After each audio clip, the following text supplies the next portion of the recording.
back. Siyempre, naumpisahan ko na ng konting kumain. At in fairness, I've eaten in Rairekken before. Masarap naman yung food. And to explain to us, kasama natin syempre uli si Felix, si Joey, and si Jenny. Diba? So, they're family. They're family. So, they take care of Rairekken. So, Joey, I'll ask you first. Why Rairekken? Why Japanese food? Why Japanese food? Yung father ko kasi, nung araw, chef siya sa sikat na ramen house. Oh, Japanese he's a chef. Yes, he's a chef. Okay. Chef talaga Alam siya. mo, nakita ko si daddy mo many times. Hindi ko alam chef pala si daddy mo. Yes. Kasi kamukha na niya ngayon si ano eh. Sino yung Japanese chef na mahaba ang buhok? Marimoto? Yes, kamukha na niya. Remember niya si Marimoto? Talagang gustong-gusto niya, idol na niya yun. So, syempre, habang kausap ko kayo, kumakain ako. Pwede rin kami kumain, di Oo ba? naman doon. Kain tayo. Di ba? Huwag naman ako lang. Yung father ko is a chef way back 1980s. If you know, can I mention the name of that restaurant? Go. Ramen Te. Oh. Yan, pinlag ko na kayo ha. existing pa rin siya eh. He was there for about siguro mga 20 years.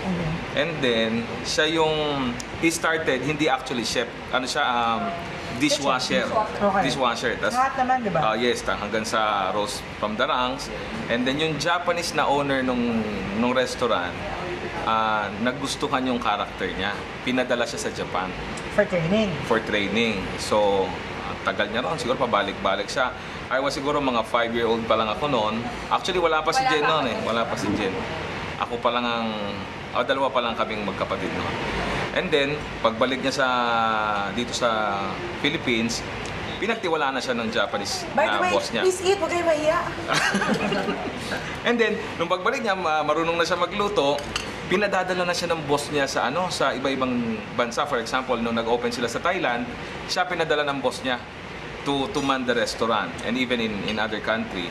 And then, eventually, nung namatay yung boss, he decided to resign. Oh. Yes, he resigned from that restaurant. Natatawa nga ako nung the day na kinekwento niya sa akin, saka sa mom ko, na magre-resign siya. And when he decided to resign, gusto raw niyang magtayo ng maliit na actually not Japanese restaurant. Not even a Japanese restaurant. It's a tapsilugan. Yes. We call it food pa rin. Yes, food pa rin. Pero ang twist ng tapsilog na yon, nag-introduce siya ng mga ramen, mga noodles.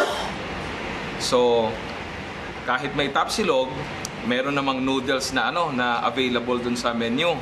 And then, ano yung noodles niya? I remember the name eh. Yes, ramen. So, ramen. It's We have Japanese Tokyo ramen and the basic na mga Japanese ramen dishes. For example, yung Canton men, Niniko ramen.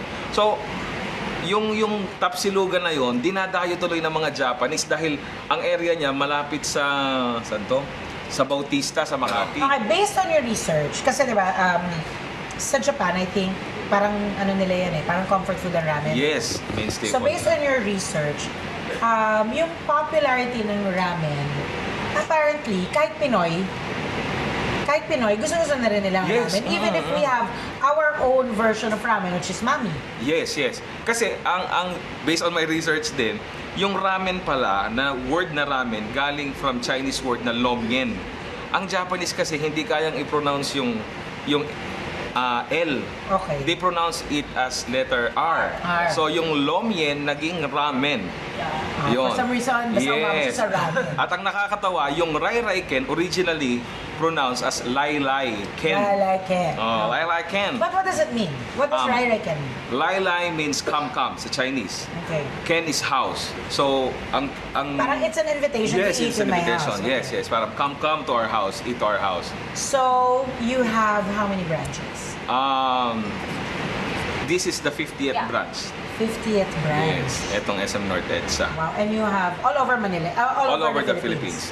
So you have in Cebu. Yes, we have in Cebu, Mindanao, in Davao, in Cagayan. Yes, Cagayan. And we have in North Luzon and South Luzon. Mga Palawan, mga ganun. Yes, we have in Palawan. Oh, wow. Yes. Okay, ganun ha. Yung mga key cities talaga na maraming foreigner, yung mga middle class, nilagyan namin talaga ng So, why go back? Why, if you eat in Rairekken once, why go back? Why? Number one, because of, the quality of the food and the quality of the ramen. Kasi maraming Japanese restaurant eh. Okay, when you have 50 restaurants, mahirap ang maintenance yan. Grabe. Diba? Quality control is Grabe. another issue. Yes. Diba? So how do you make sure that all your food will always be at the superb quality? Yan ang kagandahan sa amin. Dahil yung father ko is a chef. Okay. So, he has his own team na nakafocus talaga dun sa quality assurance. Kasi kami, second generation management na kami. I focus on the marketing and the operation side. While my father... Your family medyo hiwa-hiwalay na delegated na. Diba, delegated na kami. Ang boss namin, yung tinatawag namin yung boss, ay si daddy yun. Pag pinagalitan ka, pwede ka lumambing after 5 p.m. Okay. Ayun. So, with regards sa quality, he's very strict. Until now, yung commissary namin, he managed it personally. He's very hands-on. He's there? Yes, He's there, the commissary? Yes. Most of the time. Okay. Most of the time. Until now, siya pa rin ang gumagawa ng mga sauce. Siya nagtitimpla pa rin? Yes. Meron kasi yung procedure niya ng paggawa ng sauce, from step 1 to 5, siya lang ang nakakahawak. And then yung 6 to 10, ibang tao na. Yes. So, we can assure our customers that yung aming product is stick to authenticity kahit medyo may mga fusion na and quality. Okay. Yes. Ano naman kasi, understandable naman yun because if you go all Japanese, mahirap din because iba rin ang panlasa ng Pinoy. Yes. We have to adapt. Okay, so you have to adapt, make it Japanese, and at the same time, yung timplang Pinoy. Kikilitiin mo ng konti. Kikilitiin mo ng konti yung palette ng Pinoy. Yes. Okay, so 50 branch, ano ba yung mga special offers nyo? Right now. Because you are in key malls, you are in SM. Yes. You're in SM North, you are where else? We'll be opening soon in SM Manila, SM Fairview, where else?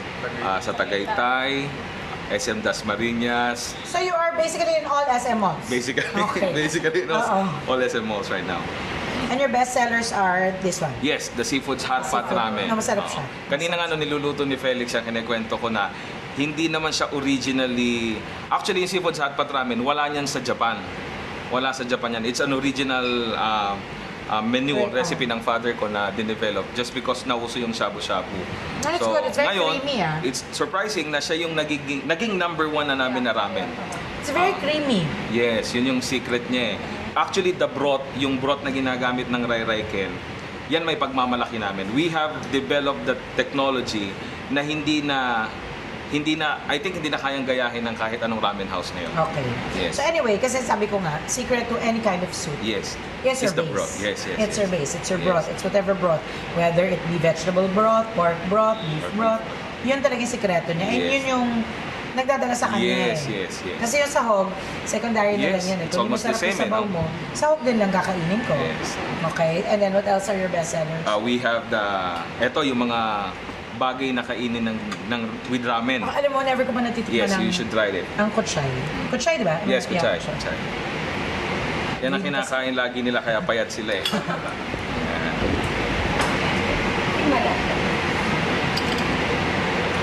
And then we have the ebi gyoza. Yung ebi gyoza, it's a new variety ng mga ng mga ipinryori. Ipinryori is mga appetizer. So, kasi sa Japan, bago sila kumain ng noodles yung main staple nila. Siyempre parang yung parang sa atin din, pampagana, we have the gyoza, we have the... I'm a big gyoza fan. Wow. I'm a big gyoza fan. So, ang ibang variant niyan is yung we have the shark's fin gyoza, and then we have the ebi gyoza and the garlic gyoza. And also, we have the original gyoza. And of course, you have your rolls. Yes, we have our... You have the California maki, we call it... I think the most ordered rolls ever. Yes. Diba? And then you have this one is good. I The like crunchy maki. We call it crazy maki. Actually, 2 years ago, we started developing this kind of maki. And then, ayan, ang ginawa namin, Crazy Maki 2, the return of the classic. Dahil classic namin to 2 years ago eh. Then we decided to, for a while, tanggalin muna siya sa menu dahil ang hirap niyang gawin eh. Ang hirap niyang gawin, pati yung customer nagagalit. Akala niya, fast food kami na pag in-order niya, lalabas na. Hindi niya alam, we have to allot around 15 Even if minutes. Hindi mo naman niluluto. Matagal siya gawin because the rolling is very tedious.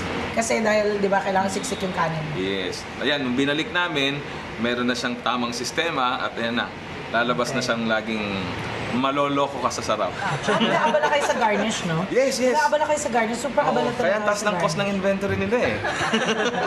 Oo, di ba? Kasi pwede ko palagay sa apretada to.